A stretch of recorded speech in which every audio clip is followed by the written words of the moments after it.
Welcome back, everyone, to LCS Proving Ground Summer 2021. We are 2 games deep into our series between Evil Geniuses Academy and Golden Guardians Academy. And none of these games, Smack, started off in the same fashion that they ended, despite a victory going to either side.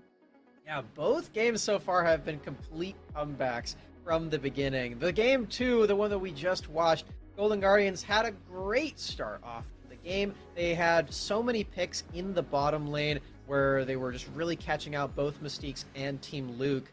But by the late game, that really just didn't end up mattering. Mystiques completely shifted gears where he's like, well, the Ziggs can survive on his own, and he's not going to be an early game carry at this point. He's 0-3. So why don't I just go help out Tony Top? And that's exactly what ended up happening. He ends up ganking against Niles so many times to get this Jax very far ahead, and it leads to these team fights where both JoJo and Tony Top are just completely carrying everyone. The team fights are so difficult to deal with on the side of Golden Guardians because these solo lanes are ridiculously fed and can't be killed. And JoJo Pion and Tony Top just being absolute monsters when it came to the team fights later on, despite getting those setbacks at some points early at points in this game. And this is exactly what you want to see from Evil Geniuses Academy to some degree, right? This continued pursuit, this aggression in the face, while it does mean sacrificing some lives in the process, and this wasn't exactly the moment that they ended things, it is the kind of energy that you need from them to be able to offset GGA, when Niles, on the other hand, was getting a lot of attention and a lot of strength from GGA at the earlier portions of the game to try to shut down those solo laners. And Niles is certainly the player that gets the most attention, really, for all of Golden Guardians, both LCS and Academy, throughout the entire year. I think that's been true of him, but even still, the team fights in the late game and the side lanes as well have been really solid for him, and I think that remained true into this game, even despite all the ganks that were sent his way. And this composition was initially built to play through him. They picked this Bard so they could roam up there. They picked Twisted Fate and Trundle so they could do the same thing with all these players, and then Prismal just left on his lonesome on Callista, but it didn't end up being the case. Prismal ended up sort of splitting the dividends in the bot lane as well as top, and it led to the situation where both Niles and Prismal were really strong, sort of just things that wanted to be played through for Golden Guardians, and they can't really do both at the same time. Obviously, it doesn't matter in the late game. Plays like JoJo Pion's flank here on the Silas end up mattering more once we get to 30 and 40 minutes, but it is something to think about as a preparation point for game 3. JoJo Pion has been such a focal point for Evil Geniuses Academy, as we spoke about before. This young talent that has been rising within the scene has a lot of versatility in the way that he plays, but always with that heavy mind, that heavy league IQ, trying to optimize for his team as much as possible, which is why it's highlighted on picks like that Silas, it feels like, to really keep his team in this. And he's always excelled at these melee style mages and assassins, right? We're seeing him just at the forefront of the team fight, just in the thick of it no matter what. And while LeBlanc is pretty similar to that, it's just not the same flavor of champion as Silas. It's like the difference between like mint chocolate chip and regular chocolate chip. You just throw in that extra mint flavor for JoJo, where he's a frontliner, he has all these different ultimates, he can flank, he can find picks, and it's just beautiful stuff. It ends up with him finding an outrageous KDA somewhere in the 20s. I don't quite remember, but he only died the one time, so it's an insane number, I'm sure. This guy really crushed it in Game 2 and has brought his team with him to Game 3 now. Are you a lover of mint chocolate chip or a hater of mint chocolate chip? I feel like people are very polarized. I like mint chocolate chip more than regular chocolate, so I feel like that's the comparison only works if you do love mint chocolate chips. So I had to clarify for the audience that you are a fan. There you go. But Yeah, this right here was also just EGA completely separating Golden Guardians across this map. You can see kind of a 2v1 over here, a 1v1 over there. And because of that sustain and just everyone having such individual performances toward the later part of the game, EGA's confidence was soaring, Smacks. And the same confidence that we saw from Golden Guardians coming off of their first game that maybe fans were hoping would carry into game number 2 is now held by their contenders. Looks like Golden Guardians are going to take that and swap over to blue side this time around. So we'll have some priority on the first pick of the game. Maybe denying away some of these power picks that have been going over to JoJo. The LeBlanc that was banned away. Maybe it's a first pick angle for Yunbi, or perhaps the Ziggs too, because I mean, Team Luke is very strong at the Ziggs, don't get me wrong, but Prismal is sort of the guy in the bottom lane that is pulling out these unconventional non-marksman picks and making them work. The Ziggs, I already mentioned before, things like the AP Twitch that was really solid in the spring for a spell of time. It's still there, but it's not really the same as it was before. Prismal is definitely known for the creativity in that regard, so maybe it's a Ziggs angle. Yeah, maybe. And that's always what you're kind of looking for when you're switching over to blue side. What do we want to be our priority? Who are we putting at the forefront of this draft?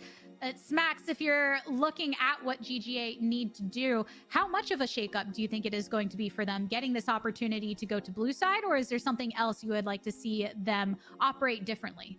I think for blue side, the thing to keep in mind the most is that your top lane is not as vulnerable because there isn't that huge chunk of wall there. For red side, you have all these opportunities for dives to come your way, which is exactly what we saw in game 2. You saw Mystiques and Tomio and JoJo making their way up to top lane and really bullying out Niles. So for him, now on blue side, it's a lot easier to play around him. He doesn't necessarily get the counter pick, so maybe that does go over to Tony top and makes it slightly more difficult, but that hasn't been a huge hindrance for Niles in these laning phases so far. He's gone up 30, 40, 50 CS sometimes and really made a name for himself in the late game and locked in that position for him even when he is ganked. So I think it's a lot easier for Golden Guardians to play through him. And I feel like that doesn't necessitate? What is the word? Necessitate? Necessitate. Doesn't necessitate a change that big. Not the word. Yeah, words are hard. It is. Words are hard.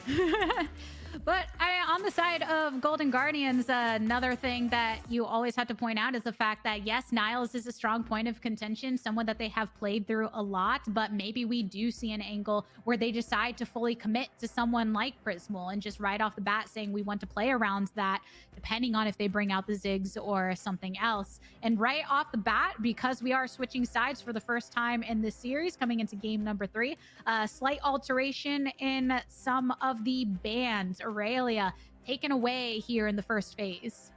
And the Renekton as well removed from Tony top.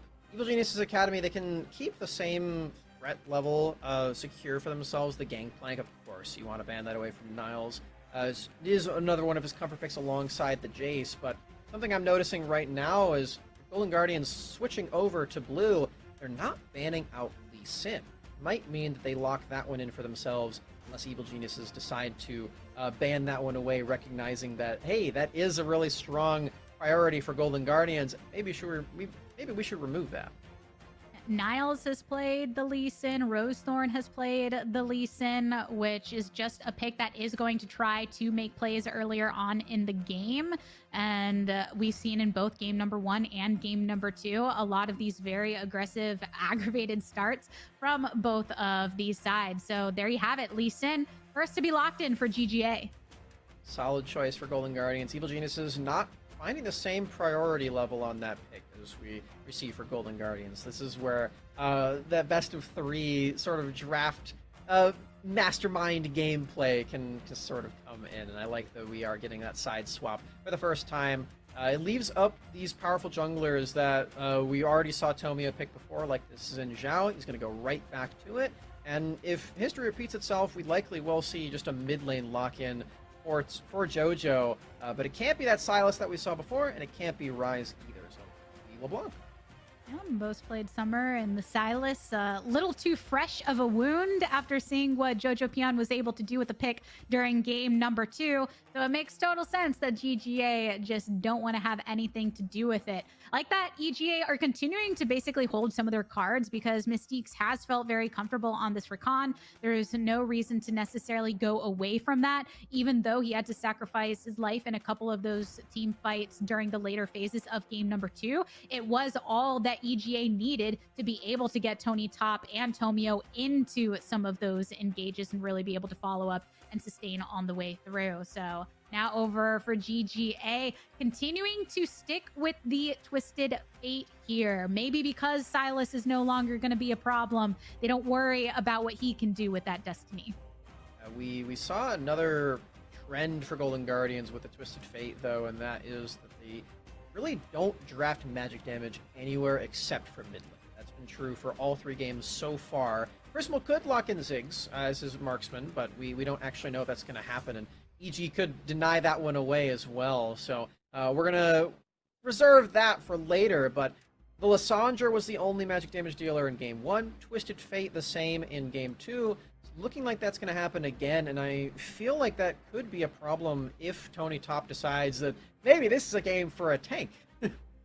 Yeah, maybe. And on the opposite side of whatever matchup that ends up being, Jace locked in, and it's the LeBlanc here over towards the mid lane that Jojo Pion is going to bring out. Did have the pick in game number 1. The biggest difficulty ended up being Lissandra on the opposite side to be able to lock him down, often getting taken out of the fight before he could offer his burst. But on the second phase of bans, Ziggs, get him out of there. No Ziggs for GGA. Gotta remove that one. It does remove the pool from Team Luke as well, so both marksmen will not have their hands on the Bombardier Yordle there. So removing that one sort of hinders both sides, but Evil Genius's Academy perhaps already have a marksman in mind. They do have Rakan locked in, so maybe this is a Xayah spot that is favorable for Team Luke. They are up against the point-click stun of the gold card, which Xayah really appreciates being against, as you can use that Featherstorm to dodge out, but Luke so far hovering another defensive marksman in this Ezreal is a pick that, as you mentioned, Prismo really likes picking for himself, but could be the option for Team Luke if he wants that one. Maybe holding it closer to their chest than we thought. Yeah, see what the lock-in is, and it is Camille that is taken by EGA. After so many bans from GGA, you can see really trying to set up for Niles as much as possible. They didn't want Tony Top on the Wukong or the Jax, Aurelia being a flex pick as well, but didn't want that anywhere near the top side either. But now getting that lock and Camille with so much potential for Tony Top too. This is another matchup that we saw in game 1 where Niles did have a gigantic lead early on against Camille. The Jace has a really nice matchup into it because you have the range advantage, and also if Camille activates Tactical Sweep, you can just switch to Hammer Form and just dive in right away. Camille doesn't get the heal, and you get to get some swift auto attacks while that channel is continuing. So it's a really favorable matchup for Jace. You have a lot of options in that one. So I am concerned that Tony Top is going for this again, as he did take a huge deficit before, but EG, you have a lot of other priority points that they have this time. They don't have the Trundle for Tomio. They do have a more aggressive pick in the Xin Zhao. And I think that is the difference maker here. Whereas before, when he fell behind and you think, okay, we're a little bit at a standing point here of indecision on where we try to bring the rest of that power. But in this case, with so much more to offer because of the Xin Zhao, now the Tristana has been locked in for Team Luke. Prismal back on his trusted Ezreal into this matchup. This is again another Bard game for Newbie too, so another game that is really geared toward roaming out of bot lane. Ezreal more geared toward that as well than Kalista, not a champion that you need to have your soulmate near you to really hit the peak of your champion and even have an ultimate to begin with. Ezreal much more defensive, much more ranged focus, can play at a distance, so I feel like this is that opportunity that I was hoping to see from Golden Guardians, where they're committing to Niles a third Jace game in a row. He is looking very strong on this champion, despite that last game being a loss, and they've got the support behind him with Bard and the Twisted Fate yet again. Yeah, so do you think it's fair to say that we're going to see potentially a decent amount of Lee Sin going towards that top side? We have the roaming as well. And on top of that, what do you think the potential response from EGA could be? It definitely feels like that's the case because Rosethorn, he's on blue side. He can start red and then clear up to top lane too. For Tomio, the way that you can combat this is you start on red and you do your entire red quadrant and then just go straight top lane at level 3. That is certainly a way you can do it because you know that Niles is likely to push early on as this Jace. He is that ranged champion, and that's sort of just how Niles operates.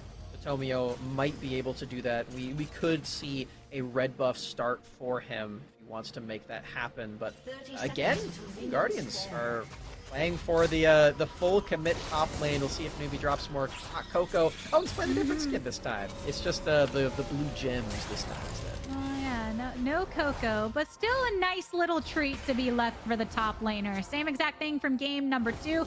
You come here towards the top, get some of the wards down, make sure to throw down one of these shrines so that Niles has it for that extra durability as he aggressively trades with Tony Top here in the top lane. But after that, Rosethorn starting over towards that red, and then Tomio currently hovering over red of his own.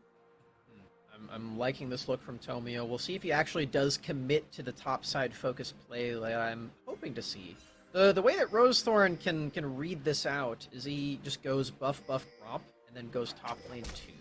This is an option for him. Or Tony just goes mid and does this, I guess. Wow. Tony Top paying a little visit to Yunbi in the mid lane and saying, thank you for your party favor of this flash. I'll take that and go back towards top. Thank you very much. And Niles maybe looking to get a little bit of poke as he crosses back into lane to put this a bit more favorable, but the hook shot means the slow is okay to ride off the back of Tony Top, as now he is in the lane where he expects to be for a little bit of time. A pretty cool play from Tony Top. You already get that advantage from Yunbi, and I mean, if he flashes, then great, he flashes out. If he doesn't flash, then he's super chunked in this lane against LeBlanc. And all of a sudden, JoJo has all this agency that he can use very well. So, great play from Tony. The minions arrive later in top lane anyway, so he doesn't actually miss a lot of experience. It really heads up planned play from them. Well, quite a commit down here from Mystiques and Team Luke, and it does get Prismal to flash away here after getting knocked up from that grand entrance. Also use the Ignite from Mystiques. So continuing to apply that pressure as EGA did try to do in the lane before. And it was Prismal and Newbie that ended up getting the better of some attempts from Mystiques, but it was mostly because of they got outnumbered with some fast rotations from GGA. Flash forward, another knock up, the rocket jump in. Prismal just a little bit low on life. The explosion will be enough. Newbie survives, but he's the only one. That's first blood onto Tristana, baby. I absolutely love this play from Evil Geniuses Academy because this is the bot lane that has been playing for 2v2s all throughout the entire split. Team Luke and Mystiques, this is exactly what they're known for. It's what these two players have been known for all year long as well, as Team Luke previously on Wildcard Red, doing the same thing with Daption. They just dive in and they punish all these summoner spells being down for Prismal. Something we didn't actually get to catch before was that they had already done this twice. We got to see one of them on screen, but that was the second time. The heal and the exhaust were already gone for Prismal and Nuke. They had already used them in a previous exchange. So Mystique's Team Luke getting 3 back-to-back favorable summoner spell trades, and this time it is first blood on top. Tristana is so great for that when you have trust in the 2v2 like Team Luke and Mystique do, because you've got that rocket jump with the potential from reset to get some safety out of there, a little bit more of that AoE damage. Just try and get your explosive charge onto somebody, and it's working out very effectively in the EGA where they can punish before we see any of the rotations from the enemy jungler or beyond, because Rosethorn is now just getting his clears over on that bottom side, but no one was here to be able to answer that initial proactivity from Team Luke and Mystique. This is genius from Mystiques. They already know that Yunbi doesn't have flash thanks to the hook shot earlier in the lane from Tony. He's sticking around in this lane. They do have enough burst to kill Yunbi. That is a sure fact. So if he can actually land the grand entrance, and this is another kill, I like Yunbi's positioning for it.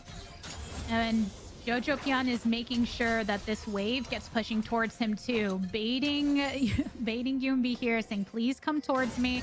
The thing about Yoonbi, though, is he knows that Rosethorn is here on the side. That's the going on forward from LeBlanc. Mystiques is there to give the shield, but Newbie and Rosethorn are here for Yoonbi. So he has some of that extra protection and does not get punished. Read from Golden Guardians, Yoonbi just not going forward at all. Doesn't give the opportunity to Mystiques until he knows that he has the backup and he will not die. So proper teamwork there from Golden Guardians Academy. They know that the play could potentially happen mid lane, and they're taking preventative measures to stop it before it even happens, and before they even know that it's going to happen too. Mystiques does get shut down, but still like the attempt, and he doesn't actually lose a whole lot. He can go right back to base and continue terrorizing Prismal. And it's that understanding between Newbie and Mystiques that they are both going to start roaming across this map very early on, because Newbie already towards that top side. There are wards in the tri-bush in favor of GGA as well. Nothing too aggressive from Tony Top, it looks like. But again, Tomio and Mystiques, they read this. They're here for the answer if GGA decide to go in on it. But right now, outnumbered until Rosethorn can come to join. Already in the brush, though. Rosethorn here now. Teleports. Nice. Double stunned with the Cosmic Binding. Rosethorn tries to follow up. Tomio flashes over the wall, but the Mystical Journey is fast enough. The Magical Journey is where they can follow. So GGA, they don't get the kill, but they do get some sums out of it.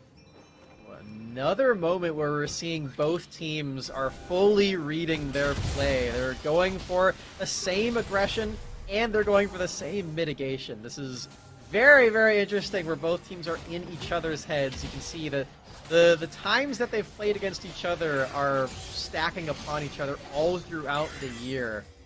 This is a really cool moment where we can see that one culminating before our eyes, as we're still only one kill on the board, still waiting for a huge explosion of a play to happen like it has in the last two games, or maybe it just won't. Maybe we're just getting a very close one all the way to 40 minutes again. But sometimes these early stages where, yes, it is only one kill on the board, but they have me on the edge of my seat more than if they were perfectly finished off and completed with these executes, because, ooh, a flash here. Oh, some sums flown there. Oh, the supports, they're not even in the same point of the map right now because Prismal and Newbie are all here to take on Team Luke. True Shot Barrage to chunk down onto Team Luke. Another journey for Newbie to be taken with Rosethorn here. Flashes forward. Rosethorn can finish this up. Flashes, has the shockwave, but it shoots to the left of Team Luke, and the Tristana survives. Both summoner spells used for Team Luke, so it's still okay for Golden Guardians, but just barely not finding that last shot for Rosethorn. Oh, wait. Cancels the recall on Jojo? Okay. He's gonna walk away from this one. I can't believe Team Luke survived. That was a real shocker for Golden Guardians and to me, I'm sure.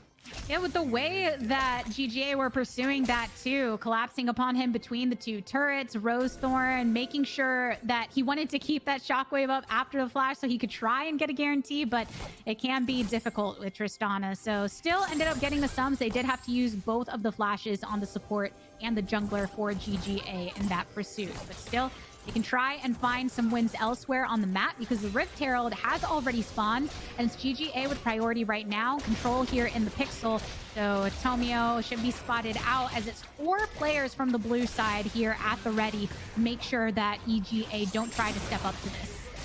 Still angling to try to go for something, though. They've got everyone here, and Golden Guardians locking it in, and they don't lose a single member. It's a huge favorable play for them. They can take out a full turret with it. Still, everyone in mid lane, though. We got the full NA ram. Prismal diving forward, but won't get punished. Everybody except the EGA mid laner themselves here in the mid laner. Top obviously doing their own thing up towards that side, but now with the Rift Herald taken on the top side, Drake is currently spawned. It's a mountain Drake. No one has made their step up for that at this point. Jojo Pion did manage to get some priority down on this bot side to push this wave in and start to extend his Siesta lead just a bit as he backs now for a buy. But Unity is here to clear it out. Something really cool about Evil Genius's lane setup before that Herald was taken, though, is because Team Luke did just use both of his summoner spells and his ultimate in the bottom lane, and he then immediately went mid lane instead. You can see that he's feeling more safe now, though, and will go back to his assigned post, swapping back with JoJo. There isn't a neutral objective to go for. Team Luke's feeling more safe. He can go back to this, and it doesn't really matter which one of them is where, as long as they're getting resources and not dying, because at this point, Mistakes and Newbie, they are not supporting the bottom lane. They are just going wherever they are needed, and it's just 3 solo laners on both teams. It's a really interesting situation where you kind of just have 2 junglers. Complete roams across the way. Top side's where the action continues, though. Yunbi coming in with the ultimate. Tomio dashes right into the middle of them with the ultimate of his own. Jojo Pion using the TP to get into this fight. True shot from Prismal thrown out for some damage, but GGA once again gonna back off of this. It's been really difficult to follow up in the entirety onto these plays on the top side, but still getting some hefty damage trades back and forth. And in this case, it's Team Luke that has been left alone on the bot to start to get some onto that turret. As the Herald's popped over on mid, we get a charge here onto this unless Jojo Pion and Mesquite can kill it off. They cannot because there's too much of a threat from GGA. So an active use of the Rift Herald proven effective. Genuses, though, they stack up very nicely in top lane to mitigate the turret trade, because you can see Team Luke chunked out that turret so hard. It's only on its last plate because of the siege damage of Tristana. So EG end up with a pretty nice trade, all things considered. Even though they ended up losing the Rift Herald, they gave up a couple of plates in mid. Okay, Team Luke is very fed at this point. He's very close to getting that mythic item completed and can go right back to mid lane and keep pressuring this and keep getting all of these minions over to him. You can see he's got the most farm in the game, likely has the most gold in the game too because of this. At approximately 12 minutes into the game right now, there are still a couple minutes to try and get some more of these plates too that have been chunked across in GGA. What is this, the third time they come top? This time, Tony Top paying the piper as he falls. Whoa. Meanwhile, in mid, rocket jump in from Team Luke. Buster shot away onto Yunmi. Rocket jump out of this one and just finds too much damage in the 2v1 falls. He did not expect that Prismal would be there at all. He thought that they were going to save the bottom lane, and he thought that he could just dive in with his rocket jump, but instantly proven wrong. You can see the moment where Team Luke is midair, and he's like, oh no, this was a terrible decision. He instantly dies. What have I done? But on the good side, they did eventually knock down that bot side turret. Jojo Pion got the last hit onto it, and since it's before that 14-minute mark, that means it was the entirety of the 5 plates. Though, GGA have gotten lots of plates of their own. There's only 1 plate left over on the top side, same with mid. Grabbed 1 of the 5 plates over towards bot, so that's why this gold lead is 1K, approximately, in the favor of GGA here. GGA stepping into the jungle.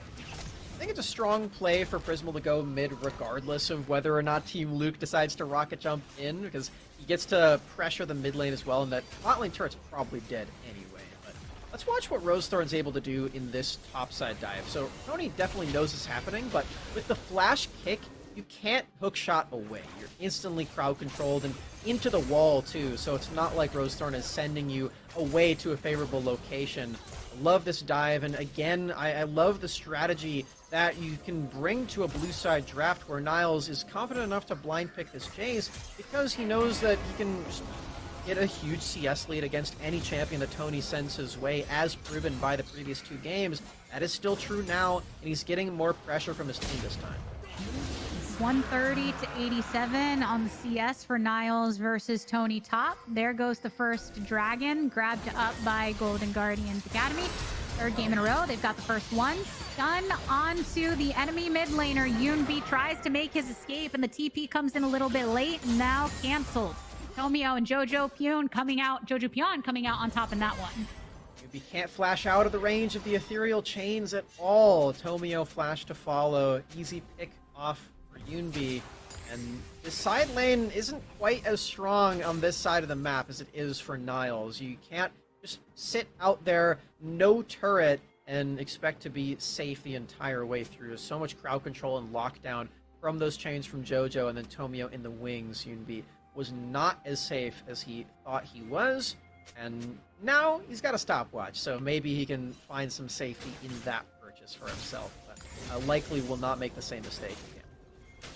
Yes, stopwatches, temper fade, a lot of the stasis in that last game became extremely crucial, really, for EGA to be able to continue into the fights in the way they needed to, and expect them to execute similarly here. Oh. That's what it was that disrupted his TP. Yeah. See that Mystique's was just in the area, and Niles not knowing that he was definitely not looking at his screen when doing this. The joy of the supports in this game, Smacks. You never know where they're going to be unless you saw them recently. Shot Barrage attempted here to take away the Rift Herald, but still a little bit off. So EGA grabbed that one up. Tomio will be holding on to it. Flash, Jojo bursts on down. Prismal. Can't get out of that one. Jojo has the flash and the ultimate to use Distortion twice. Used a great effect. And Prismal, you can see that he knows that he is in dire straits. He heals before he even sees Jojo coming, because he knows inevitable there. Another chain lands, and Jojo just showing his mastery on this champion, even though it's not going to be another kill on the Yunbi, just chunking him out again. Looks like we see Yunbi coming to the mid lane, though. Has to pop that watch immediately after entering the Hextech Obstinatum. Popped by Tony Top. Tries to get some damage onto Rosethorn. Rosethorn flashes on out of it. Jojo, a tower shot. It's okay. Just going to pop that passive anyways. And no lives lost except for Yunbi right at the top of that just yet. The EGA continue to pressure here in the mid lane. They do have that Rift Herald, too, if they decide to pop that at any point. Lots of blasts galore. Team Luke took a bunch of damage underneath this turret too, so if he got to auto-attack that one, then it was surely going to be another kill. On the turrets, Prismal doesn't cancel out the recall on a Team Luke, but he does hit Tony. He thought he could get a strike with that bowling ball, but it's a 7-10 split there. So close. Just a nice effort and thought here. Prismal clearing out the wave, but Jojo has already returned, so he can clear this out before it already knocks down that turret. But that is something that you have to be wary of on EGA's side. As soon as mid is made vulnerable in any way, that turret is ready to fall on its last leg. But it is the case in both directions, with a little bit more utility from EGA to be proactive in it. Jojo PN comes over the wall. What burst onto Numi? He just gets popped. Can't even make it through the entire journey. His journey stops there. This is the game that Jojo wanted to have in game 1 on this LeBlanc, where he's just diving in and finding kills left and right. Tomio in a bad spot, though. Oh, but Jojo joins the fight as well as Mystique, who gets the charm, and Team Luke from the opposite side now jumps in to try and finish off Rosethorn. A lot of EP member from GGA ready to finish it off, and it's Team Luke that gets the kill credit for that one. Here comes the Rift Herald.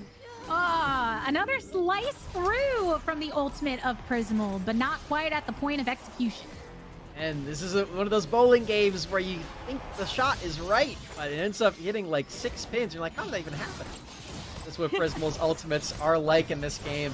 Team Luke, though, now is finding a place to rocket jump in. Before, he was completely on his lonesome and didn't have vision of all the members. This time, he's the secondary engage on Tristana, and that's exactly the spot where you want to be on this champion. You can get the resets, you can get all the damage, and the rest of your team is just a diversion. You're not taking the full brunt of the burst of Golden Guardians Academy. Game looking a lot more convincing for Evil Genius's Academy, and I think a good chunk of that is because all these plays that they're going for, they're not really happening in the early game. They're all happening in mid, and they're finding all of these picks really back to back to back. So while they didn't get the same early game skirmishes and early game lane kills that we've seen in the past, it's more convincing this time because they're not stopping the tempo of this one. They're not stopping their momentum anytime soon. You can see they feel strong right now, so they're going to fight right now. Always willing to support the rest of the team, even when for a moment Tomio makes it look to GGA like they could be safe in just getting the pick of him over by Raptors. But a great route. Charm using everything they can to follow up here onto Rosethorn, but he dishes it right back. Jojo and Mystique's taken out of it. Rosethorn survives with the help of his team, and the follow-up dishes it out. Oh, Rosethorn just barely living that one, but it means dividends for Golden Guardians. They can clear out the mid lane turret, they can take out some of these camps, and I mean, they don't even give over the kill to JoJo, they shut him down instead. Such a swing for Golden Guardians in this super close game still, and that just means that they can rest easy knowing that JoJo can't actually kill whoever he wants. He does still need some more items to actually find all of that damage, and Rosethorn, even without any magic resistance, only that health is enough. And the gold lead had never been that significant for EGA, which is why off of that most recent play, GGA find themselves back on even footing and in the driver's seat, pressuring the opposite lanes. Now both of those outer turrets in the mid lane have been taken down, so that's just a cracked open map for a lot of chaos to potentially ensue. Still a while for Drake too, but EGA have had so much control over a lot of these moments, but GGA continuing to put up the fight. Is they have these champions that want to get in, get all of their burst, and then get out as soon as possible, or just keep going forward after that first initial kill, as Team Luke has shown with his rocket jumps. But can't kill that first target, then this team starts to completely collapse and fall apart. That win condition goes to the wayside. Evil Geniuses, they have to be a lot more careful. They have to bring a lot more firepower if they're going to keep going for these picks, which they need to do. Team Luke, who a lot of EGA look for in that firepower, in what they need to find in these fights. Whereas GGA, they're hoping to just try and match some of the pushing that's happening across the map. It was already called out by EGA that Niles was making that rotation towards bot, and you can see the rest of the team starting to follow suit too. Jojo Pion now positioning himself to back and join as needed. It's a fairly even game right now, though, Snacks. I'm on the edge of my seat right now, quite literally. I am not the most comfortable, but I am the most engaged, as this game is really just culminating in something really awesome. It's game 3, of course, as Evil Geniuses are trying to make this reverse sweep happen. Honestly, we were talking about it before, and we were saying, wow, Evil Geniuses, they looked really strong and pretty convincing against Cloud9, especially in those 2 first games of that best of 5 they played in the Academy playoffs. And with Tomio, I'm sure that they can get a strong game plan ready for proving rounds in time, because he is still a very new member of this team. He had only played 1 series before today on stage with the squad, so we were expecting some pretty big things, and we've definitely seen those delivered for Tomio. He's had a great series so far, but for Golden Guardians, I don't think we were expecting them to be this strong and this ferocious, but here we are. A bit difficult to read how strong GGA was going to be in this matchup, but we might get some more action coming on through. Destiny, a great stun here. But there goes Mystique. The engage has been eliminated. Newbie throws down the Tempered Fate. It grabs one from both sides. Tomio goes in, activates his ultimate to disperse entirely GGA. But Tony Top still continues here. Drops down the head-to-head ultimatum. Throws it onto Rosethorn. Now popped away. Everybody low on EGA. Some prime targets for GGA to try to pop. But it's Yunbi that had that sliver that got eaten and gobbled on up by the opposition. What a fight as it's breaking out. 2 taken down for GGA. The single member lost from EGA as Mystiques has now respawned and will be rotating over towards this Baron side to see if they can make something of this numbers advantage. Everybody's crazy low on both teams. We can see Niles, he's recalling to get back into the base, and he has teleport. So does Yunbi if they can stall this out, but there really isn't any vision to use here, and with that True Shot Barrage, Golden Guardians know they can't actually take this Baron out. Not going to stop Niles from teleporting in and trying to find some stragglers, but none to be found. Evil Geniuses, they take that ever so close team fight, and they get a Baron out of it. And what can they do with this Baron? That is what we are excited to see. For so long, this game has been very evenly matched in turrets, in gold, and now EGA have something that they can try and use to extend any condition, and this is how it all kicked off. I really like the way that Newbie and Yunbi started this fight off with the crowd control. They stopped all the engaged force from Mystiques, and they got that pick off onto JoJo as well, putting him on the back foot, stunning him up right away and forcing the ultimate usage immediately. But from then on out, the rest of Golden Guardians didn't have enough firepower to make this fight their own, and then this flash, so sick. The wind becomes lightning of Tomio. Amazing mechanics shown by this very young player.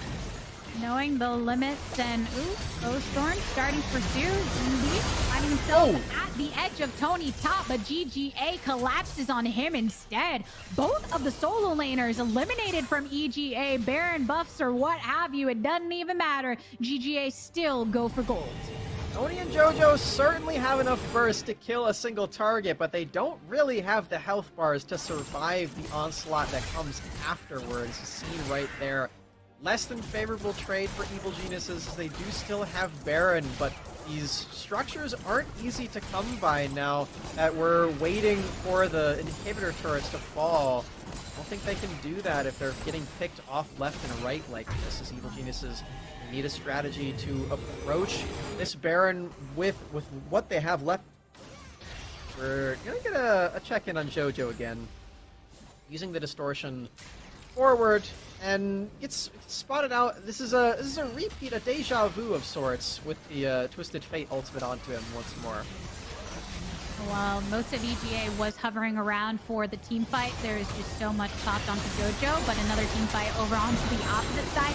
Stun and a root into Tomio. The blast back of Newbie. Oh. Now the enemy jungler has been taken out. Team Luke, he hops right into it. Niles goes into stasis, but the stasis is answered by the enemy ADC. Two popped on the side of GGA. It's a jungler for the solo laners once more. Mystiques, he comes on into it. Can he get the charm? The hook shot from Tony Top goes through the journey, finds himself a target onto Rosethorn. Cannot escape this ultimatum, but Team Luke, despite all the damage that he was taking, still stays alive. A team win for EGA as they power into the base.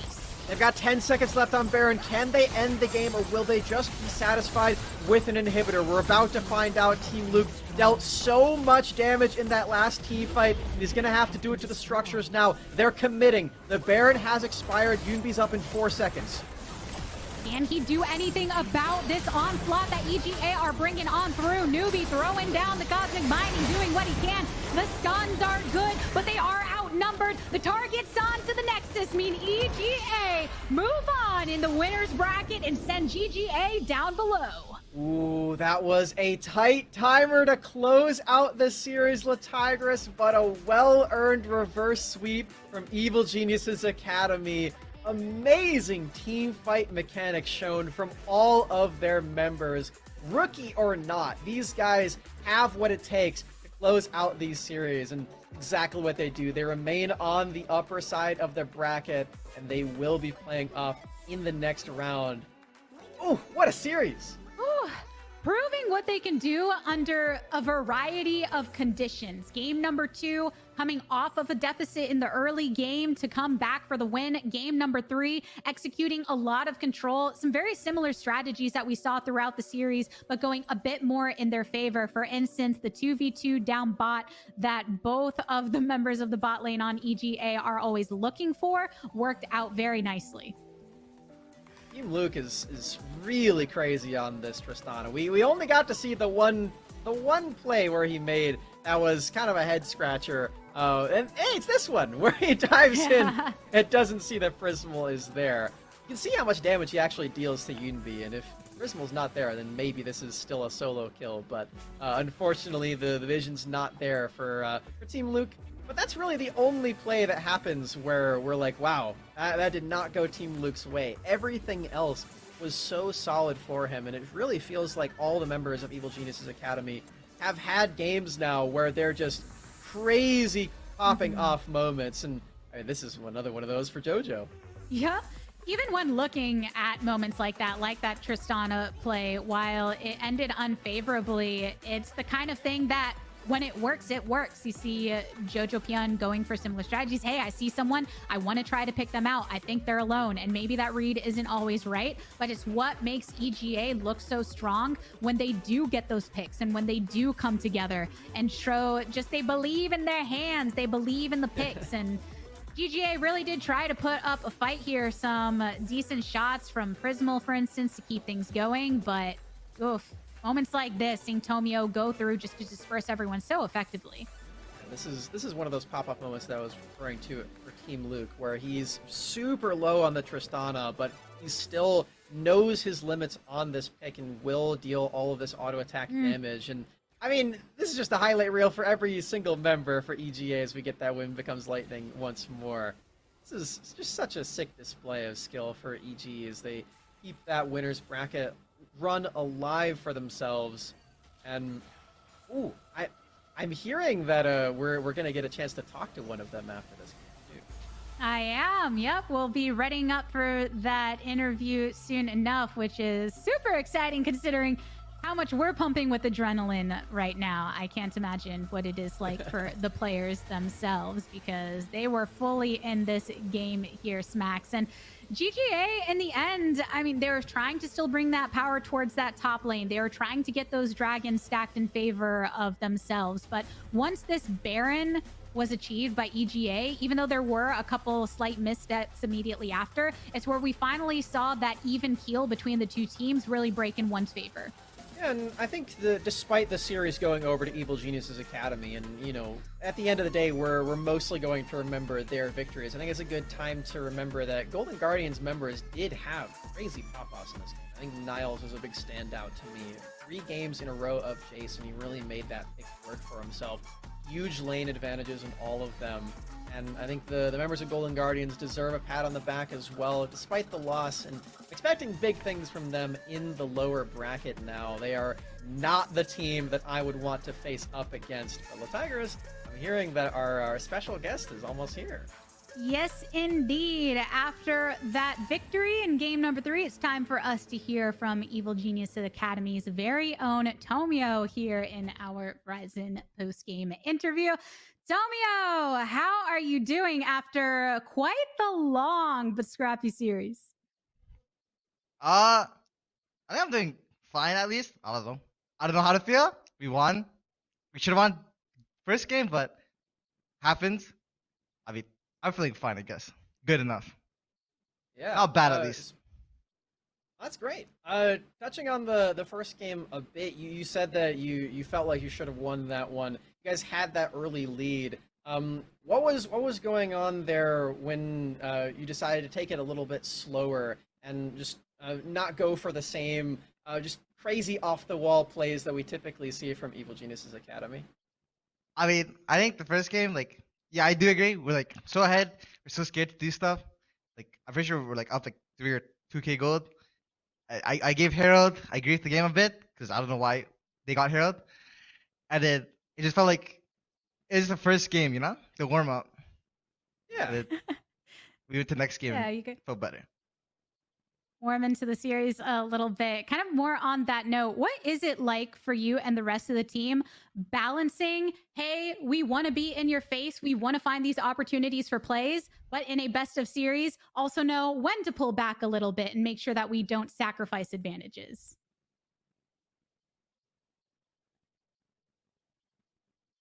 Can you say a short version? But again, I completely like I blanked out. Sorry.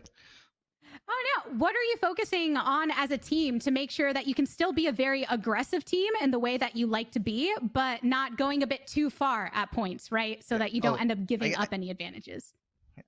I guess like sometimes we just gotta like take small plays and not keep going. Like even if it's like not even killing them, we could just chill. We don't have to like win the game by just perma fighting.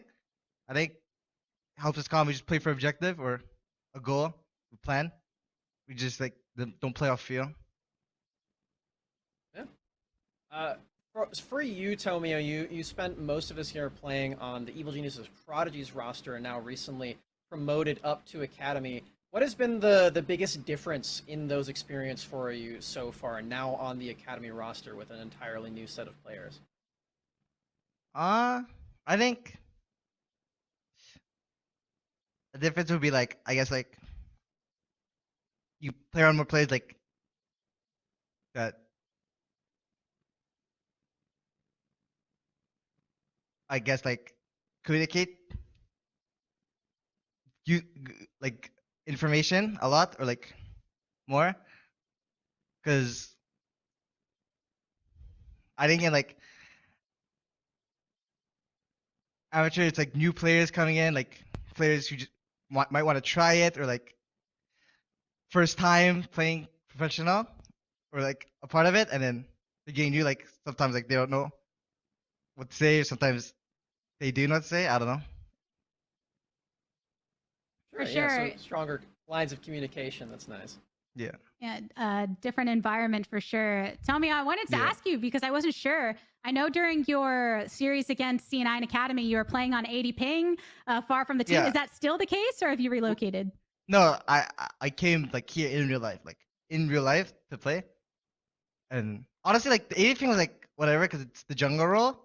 It's like you just farm camps, and like the meta is like kind of boring. It's like Zinzao. It's just not that mechanical, the meta. So 80 thing, it's not that big an excuse, but obviously it's better if you're in 0 ping. But it feels better like in real life for sure to play with the team together. Yeah, Not absolutely. in my room alone in the dark.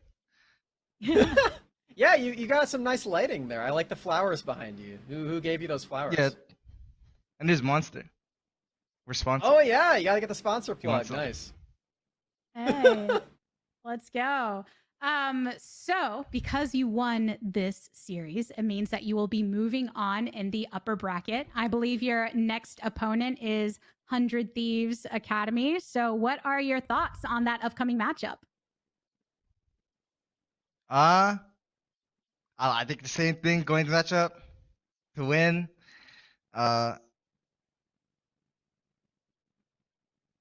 Yeah, to win basically. Confidently. Yeah. Yeah. Let's go. Yeah. We love to hear a winning mentality. Isn't that right, Smacks?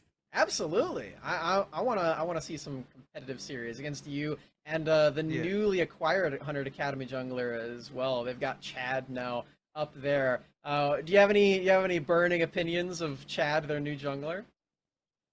I mean, I don't know. I think I'm gonna just play the same game. Maybe play differently. I don't know, but I don't have that much to say. All right. The opponents I don't respect matter all to my you, opponents. Tomia. You're just gonna. Okay, nice. I like it. The respect is real. We respect your play here today at Tomio. Thank you so much for stopping by for this interview. Okay. Thank you. See ya. We'll be seeing more of Evil Geniuses Academy in times to come. Should be a very interesting match of smacks that they have, which 100 Thieves Academy next, and some great feelings, I bet, coming into the winners bracket and getting to continue here when it was so tight between themselves and Golden Guardians Academy. Absolutely. It's good to know that Tomio is actually in person for that too. That's really solid for them. As I'm sure he's enjoying playing on lower ping. Is playing champions like that Xin Zhao that he said, not the most mechanical, but when you can flash that Wind Becomes Lightning in, then you can see the difference. Yep, and even beyond that, right? Just getting to be with your teammates, be here when you are going through a competition like Proving Grounds. And I'm excited to see what else EGA do as they continue through the bracket. Same with GGA as they bump down to the lower bracket themselves. Everybody, this wasn't the only series that we have going on today, though. We will be getting into Cloud9 Academy and Resolve soon enough. So stick around after the break to see the action continue.